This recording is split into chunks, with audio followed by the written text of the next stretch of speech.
No cost EMI is a trap. जी हाँ दोस्तों, आपको जान के शौक लगेगा कि आपका जो भी फेवरेट ई कॉमर्स प्लेटफॉर्म है यहाँ पे, चाहे वो फ्लिपकार्ट हो या अमेजोन हो या फिर उसके अलावा कोई भी अदर प्लेटफॉर्म है जहाँ से आप ज़्यादा शॉपिंग करते हैं, तो वो क्या करते हैं, आपको कोई भी प्रोडक्ट शो करते हैं और वो कहते हैं कि अगर आपके पास पैसे नहीं है, चुरा लो। अभी पैसे नहीं है तो आप इस प्रोडक्ट को नो कॉस्ट ईएमआई पे ले सकते हो। आप जब उनका मतलब जो भी कैलकुलेशन देखते हो, जो वहाँ पे वेबसाइट पे मेंशन होता है, तो वो देख के आपको लगता है कि हाँ, मुझे यहाँ पे ये प्रोडक्ट नो कॉस्ट ईएमआई पे ही मिल रहा है और एंड द एंड मुझे इस प्रोडक्ट का जो भी अभी के टाइम पे वैल्यू है, आज से 6 महीने बाद या 9 महीने बाद भी मुझे उस प्रोडक्ट का उतना ही वैल्यू, मतलब उतना ही अमाउंट पे करना पड़ेगा। लेकिन देखो यहाँ पे मैं अगर आपको बताऊं तो नो कॉस्ट ईएमआई जैसा यहाँ पे कुछ भी नहीं होता, क्योंकि मैंने अभी जो रिसेंटली कुछ प्रोडक्ट्स खरीदे थे यहाँ पे, तो उसमें से एक प्रोडक्ट का जब मैंने प्रॉपर देखा कि नो कॉस्ट ईएमआई में मेरे जेब से कितना पैसा गया है, तो मैंने यहाँ पे नोटिस किया कि जो भी मुझे उस टाइम पे बताया जा रहा था कि आपके जेब से इतने पैसे जाने वाले हैं, उसके अलावा एडिशनली मेरे जेब से एक्स्ट्रा पैसे गए हैं। तो सिंपल सा ना आपका यहाँ पे एक कंफ्यूजन दूर कर देता हूँ। जिस तरीके से अनुरुद्धाचार्य जी महाराज कहते हैं, कोई आपसे प्यार क्यों करेगा, उसी तरीके से आपको कोई नो कॉस्ट ईएमआई क्यों देगा। तो गाइस, आज की इस वीडियो में ना आपके सारे डाउट्स क्लियर होने वाले हैं और यहाँ पे आप एक डेटा देख सकते हैं नो कॉस्ट ईएमआई से रिलेटेड कि यहाँ पे नो कॉस्ट ईएमआई क्या कह के दिया गया था और एंड द एंड कस्टमर के जेब से कितने पैसे गए हैं। और अगर आपका यहाँ पे कोई भी सवाल होगा ना नो कॉस्ट ईएमआई से रिलेटेड, तो आप कमेंट करके अपना सवाल यहाँ पे पूछ सकते हैं। मैं कोशिश करूंगा आपको जल्द से जल्द जवाब देने का। सो गाइस, बिना आपका समय गवाए चलिए आज की वीडियो शुरू करते हैं।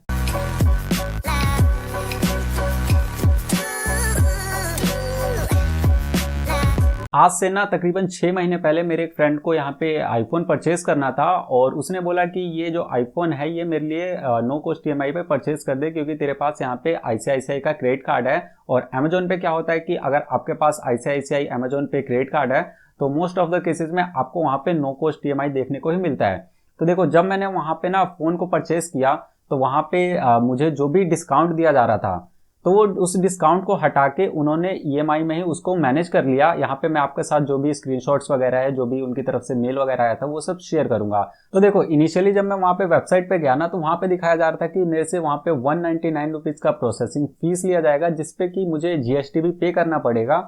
और उसके अलावा मुझे दिखाया गया था कि अगर आप 6 महीने का यहाँ पे नो कॉस्ट ईएमआई सेलेक्ट करते हो तो जो भी अमाउंट 9,000 समथिंग था, वो मुझे वहाँ पे दिखाया गया था कि आपको हर महीने इतना पैसा पे करना होगा।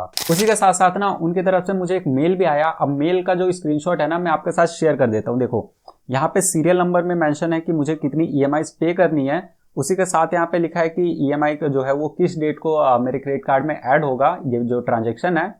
उसी के साथ यहाँ पे मेंशन किया गया है कि प्रिंसिपल अमाउंट कितना मुझे यहाँ पे करना पड़ेगा। उसी के साथ आप साइड वाले यहाँ पे जो कॉलम देख सकते हो, उसमें मेंशन है इंटरेस्ट, कि मुझे जो प्रिंसिपल है उस पर इंटरेस्ट कितना पे करना पड़ेगा। और उसी के साथ ना यहाँ पे साइड में आप जो कॉलम देखोगे, इसमें मेंशन है मंथली इंस्टॉलमेंट। तो मंथली इंस्टॉलमेंट जब भी आप कैलकुलेट करोगे तो आप देखोगे कि चलो ये तो सब कुछ नॉर्मल है, और जो भी यहाँ पे अभी आप ये शीट देख रहे हो, अगर आप इसको कैलकुलेट करोगे तो ओवरऑल वही अमाउंट निकल के आ रहा है 59,900 रुपए, जो कि उस टाइम पे आईफोन 13 256 GB वाले वेरिएंट का जो प्राइस था।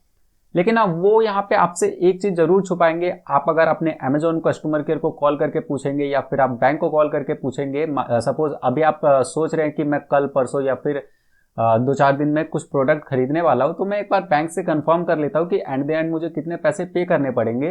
तो मैं जो अभी आपको बताने वाला हूँ वो वाली बात ना आपको बैंक बताएगा ना ही अमेजोन बताएगा। देखो, इसमें क्या है ना, आपने जो पहले वाला जो टेबल देखा, वो टेबल मेरे साथ शेयर किया गया था आईसीआईसीआई बैंक के थ्रू, जिसमें मेरे इंस्टॉलमेंट से रिलेटेड चीजें मेंशन की गई थी। और यहाँ पे अभी जो आप एक टेबल देख रहे हो, इसमें मैंने एक कॉलम को इंसर्ट किया है। वो कॉलम किससे रिलेटेड है? वो कॉलम रिलेटेड है इंटरेस्ट से।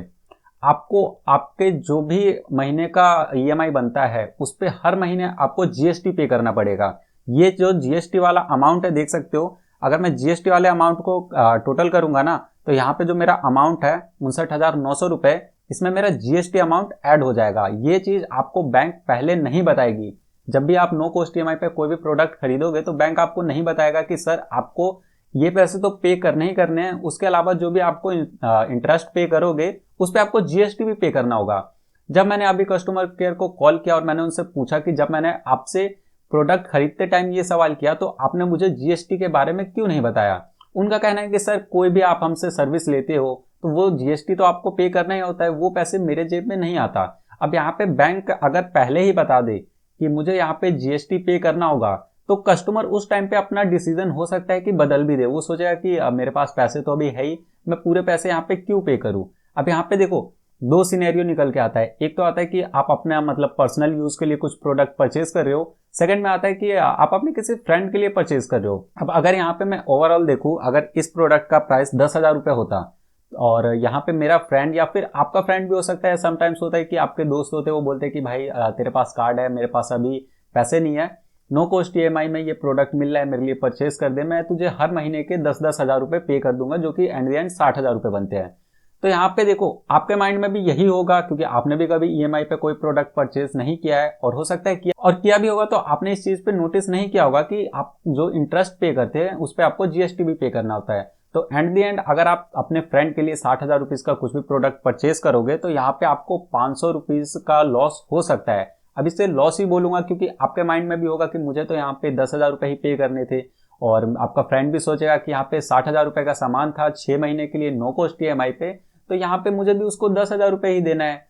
तो यहाँ पे समटाइम्स हो सकता है कि आपके और आपके फ्रेंड के बीच में कंफ्यूजन क्रिएट हो और एंड द एंड आपका लॉस हो, या फिर हो सकता है आपके फ्रेंड का लॉस हो, क्योंकि अगर उसको भी पहले पता होगा कि मुझे 60,000 रुपये से ज्यादा पैसे पे करने हैं तो हो सकता है वो अपना डिसीजन बदल सकता है। तो देखो इनिशियली ना आपको एक कैलकुलेशन दिखाओ, तो इसमें जो मुझे 59,900 रुपये का जो मेरा फोन था उसमें मुझे एक्स्ट्रा पे करना पड़ा 885 रुपये एज अ जीएसटी, और उसी के साथ मुझे यहाँ पे करना पड़ा 199 प्लस जो भी टैक्स होता है प्रोसेसिंग फी। तो ओवरऑल अमाउंट अगर मैं यहाँ पे कैलकुलेट करूँ तो यहाँ पे 700 रुपीज से ऊपर यहाँ पे देखने को मिलता है, जो कि आपके जेब से या फिर किसी भी कस्टमर के जेब से जाने वाले हैं अगर वो नो कॉस्ट ईएमआई पे कोई प्रोडक्ट खरीदने का सोच रहा है। तो बस दोस्तों आज की वीडियो में इतना ही। आई होप आपको नो कॉस्ट ईएमआई से रिलेटेड सारी चीजें समझ में आ गई होंगी। अगर आप अभी नो कॉस्ट ईएमआई से लेके कंफ्यूज है तो आप नीचे कमेंट कर सकते हैं, मैं कोशिश करूंगा आपके जो भी कंफ्यूजन है उसको क्लियर कर दूं और आपको जल्द से जल्द जवाब दे सकूं।